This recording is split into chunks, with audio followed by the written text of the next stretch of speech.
এইফালে ল'লোঁ ভাতৰ চাউলৰ পিঠাগুড়ি অলপমান গুড় আৰু এইফালে এক্সট্ৰাকৈ অকণমান পিঠাগুড়ি থৈ দিছোঁ।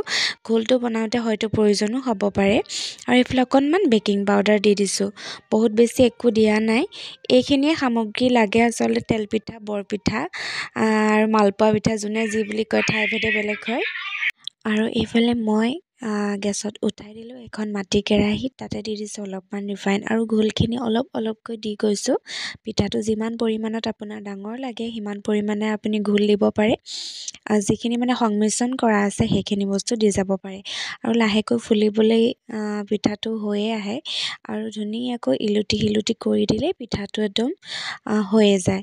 আৰু বহুত একো কৰিবলগীয়া পিঠাও নহয়, বাকী সোৱাদ লগা হ'লেই হ'ল। গুড় অলপমান সৰহকৈ দিব লাগে আৰু সেই যিটো ঘোল তৈয়াৰ কৰা হয় পাৰিলে পৰাপক্ষত অলপ সময় থৈ দিব লাগে ঘোলখিনি। মিশ্ৰণখিনিত আচলতে কমলাৰ বাকলি গুড়িও দিব পাৰি আৰু চফো দিব পাৰি।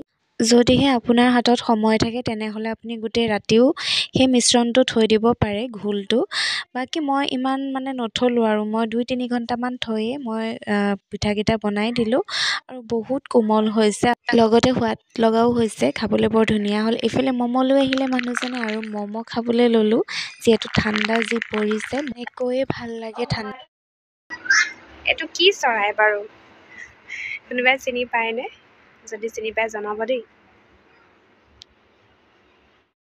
ৰাতিপুৱাই গ'লোঁ পেহীৰ ঘৰলৈ আৰু এইফালে দেখিছেনে ইমান ধুনীয়াকৈ একদম ধনিয়া লাগি আছে। দুডালমান উঘালি ল'লোঁ, মানে আমি টেঙা খোৱাৰ আয়োজন পাতিলোঁ আৰু সেইকাৰণে ধনিয়া কেইডালমানো একদম ঠাউকতে ছিঙি ল'লোঁ।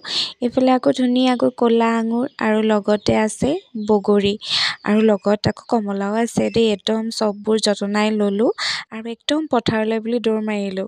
আৰু এইফালে আকৌ ভাইটিটোৱে কমলা গুচাই আছে। পথাৰত বহি খোৱাৰ সোৱাদেই বেলেগ। পিছে ভিডিঅ'টো কেনেকুৱা লাগিলে আপোনালোকে জনাব।